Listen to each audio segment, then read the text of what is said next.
याइफबा असाउब सुम हेंकले लेसनाबु उनिंगबसु पोले याइफबा हयेंग हेक्ता चलगे हाइदुन निंगले असोमदसु लेसना कपतुना दुम लेरे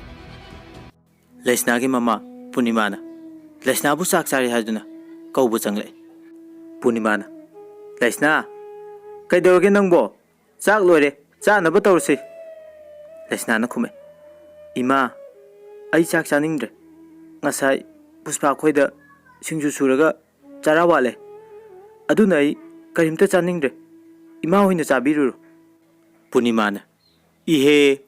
adudi ngasai na chak chaning de na haiba adro chajik amuk lemna ni tawrise hoi hoi potha jaro adudi wa seram laga punima thokre somna na ya fabana rajesh ta phone dore rajesh kari lerge ba ya fabana Bye. Kuire bagi tungda nang na nongma Lesnagi number lay hakibido adu lay ribro Rajesh na adugi simdudi ID paidre ado simdudi lagigum tawbani kaidaruge amu nang di lesna panba yada daine ya phabana Puspa na harakpa bumba loina tamkre aduga Rajesh na Puspa nang sunga sidi aina matamduda wakibido nang sunga sidi phangleko yaphabana khume aduni bai aina khalise ado simdom ta thibiro lesna ga pau yam phauna ningai Rajeshu hoi haiduna mana paikhiba phone thire firol ga koyot otana thi Rajesh ki phone do usinachin leidi lerame Rajesh na ba phone do leirame he yaphabana ba adugi phone da sim do thuna lautho aduga nangi phone da hapsalo aduga yam thuna aingon number do message samta thabiro wa sharam laga ya phaba yam thuna phone do thamkre Rajesh magi phone na bodu da sim do hapaga lesna gi number do lautho aduga ya phaba da message thare ya phaba harau bana pantha batawdana lesna da phone tawre somda Lesna di kaptuna lere magi phone du da call lai Lesna phone du de yenglaga number khangdabaga thawai nungai tabaga phone adu paid ya fabana phone amuksu tore Lesna mapi du tethokna phone du bai khale kaplubagi makhol ju ninglabna hello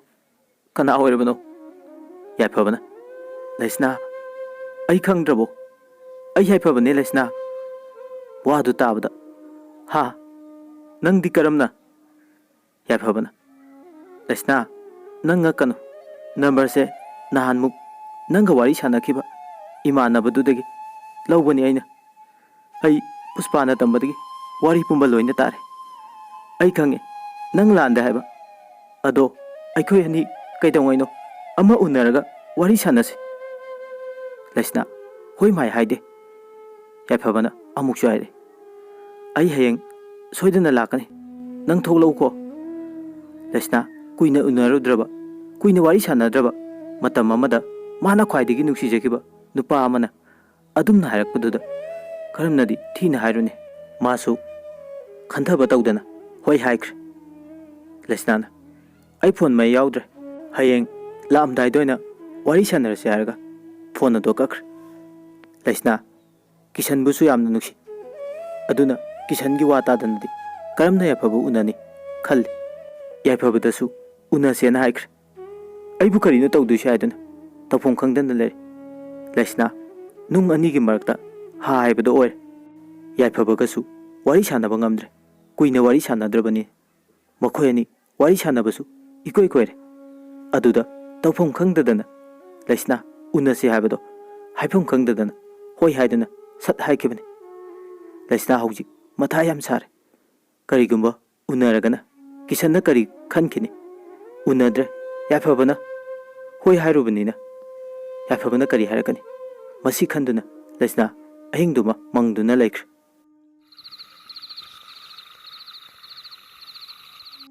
ahingduma suktum tumdana adum nongankre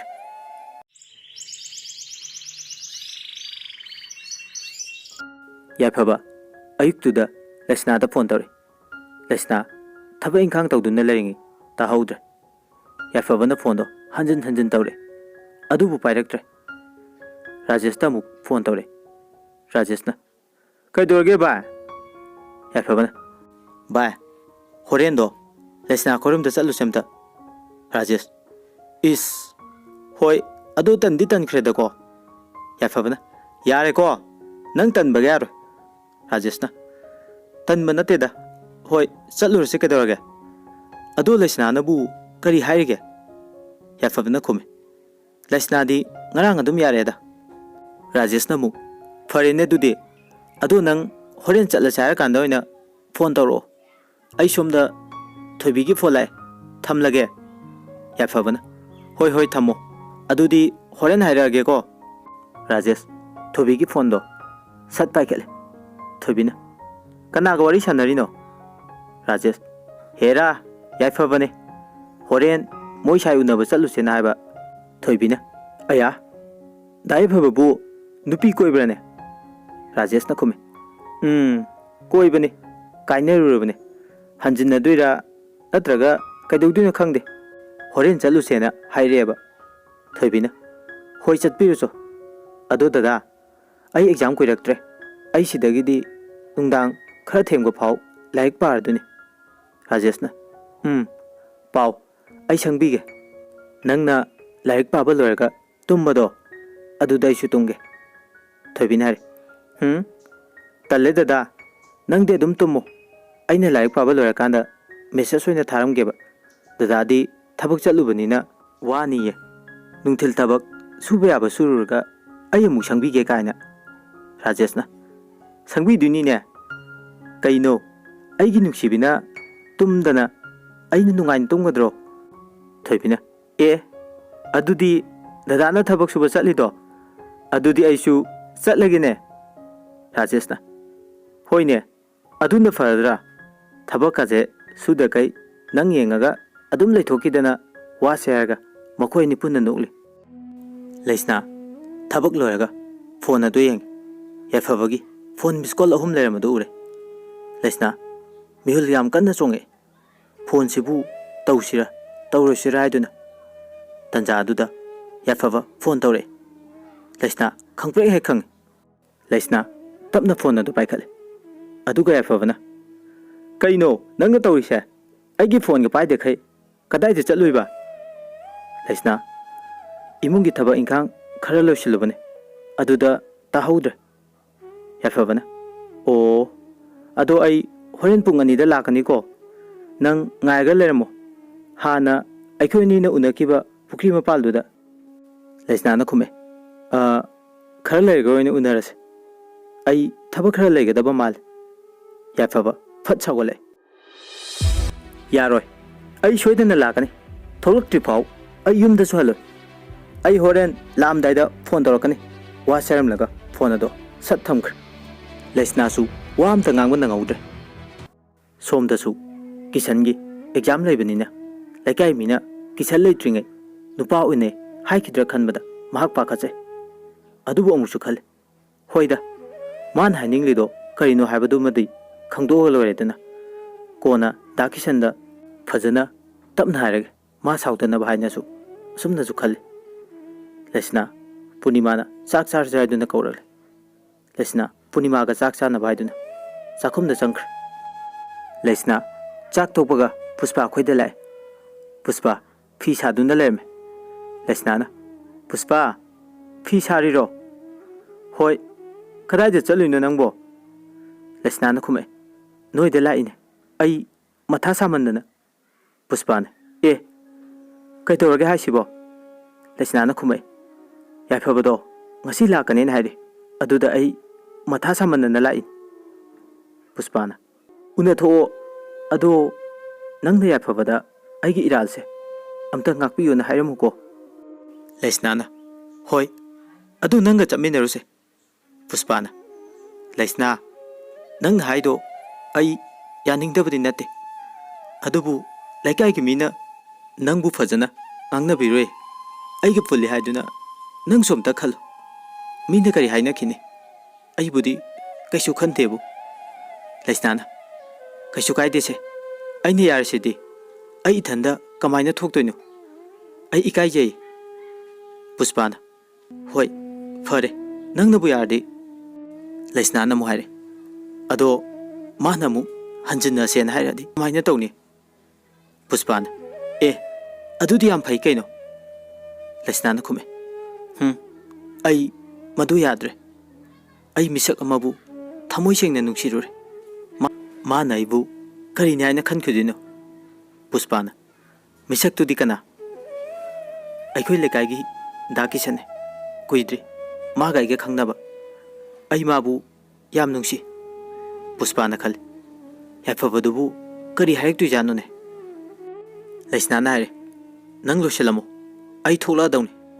nang na aigi mateng khara pangbidrabadi ai upai leite ko hairam laga Laisna chatkh Puspa su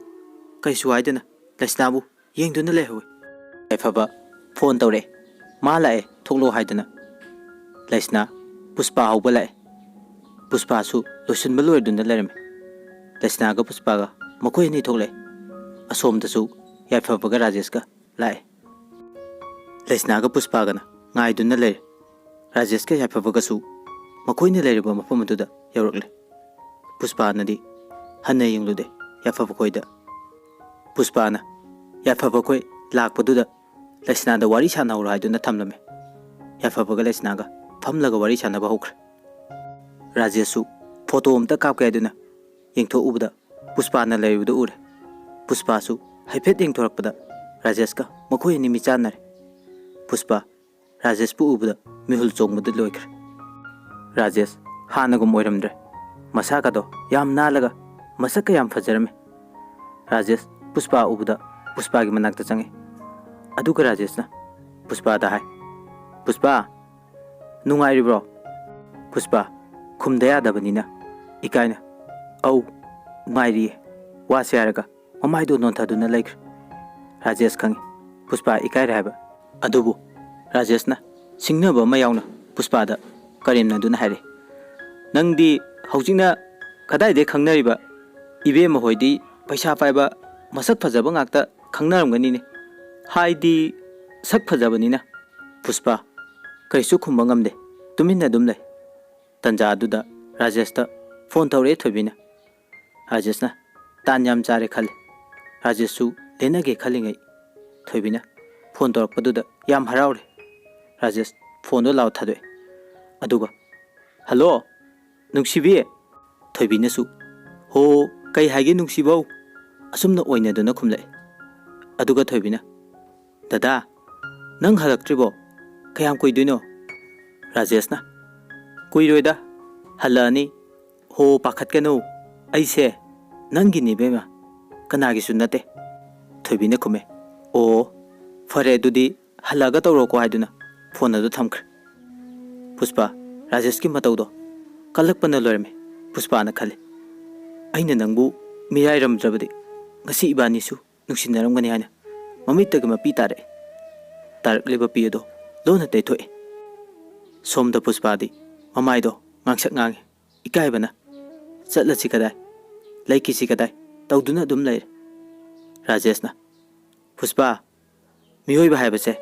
ina kaira khunba yam pamnei ko haujiki matam sida laibai khoidi sikhibanabu farabujuk haibado oire tauri se haina Puspa bu yenglaga haire Puspa na Rajesh nangi se aibu ikaiba pirira natraga na aibu laman khumliro Rajesh na imai pema nangondabu laman khumba kaina aidi itikana chade ko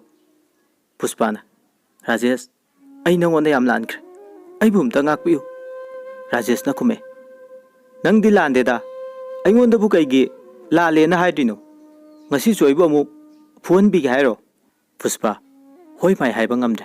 phamlibadu hawgatlaga Puspa mayim lamda kanna chenkre Laisna su matau du ubada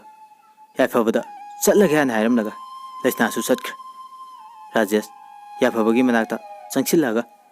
nakhoi ani bu kari wari bu sanarge yafaba kaimta sanade da wari khara samthokna ba horakpatuda Puspa chatkre na adum chatkre Rajesh na wari gam sanawdra ba haisibo yafaba na ꯀꯣꯟꯅ ꯁꯥꯟꯅꯔꯒꯦ ꯐꯣꯟꯗ ꯑꯣꯏꯅ ꯋꯥꯔꯤꯁꯨ ꯂꯩꯇꯦꯗ ꯑꯗꯨ ꯅꯪꯕꯨ ꯄꯨꯁꯄꯥꯗ ꯀꯔꯤ ꯍꯥꯏꯔꯤꯅꯣ ꯔꯥꯖꯦꯁꯅ ꯃꯥꯅ ꯇꯧꯈꯤꯕꯁꯤꯡꯗꯣ ꯌꯥꯏꯐꯕꯗ ꯍꯥꯏ ꯌꯥꯏꯐꯕꯅ ꯑꯗꯨꯅ ꯍꯦꯛ ꯐꯩ ꯃꯗꯨꯒꯤ ꯅꯨꯄꯤꯗꯣ ꯇꯧꯒꯗꯕꯅꯤꯕꯣ ꯃꯁꯛꯇꯨꯒ ꯑꯩ ꯃꯉꯥꯏꯔꯦ ꯀꯥꯏꯅꯒ ꯌꯥꯝ ꯇꯧꯕꯅꯤ ꯔꯥꯖꯦꯁꯅ ꯐꯔꯦꯁꯦ ꯆꯠꯂꯁꯦ ꯍꯥꯏꯗꯨꯅ ꯃꯈꯣꯏ ꯑꯅꯤ ꯃꯌꯨꯝꯗ ꯍꯟꯈ꯭ꯔꯦ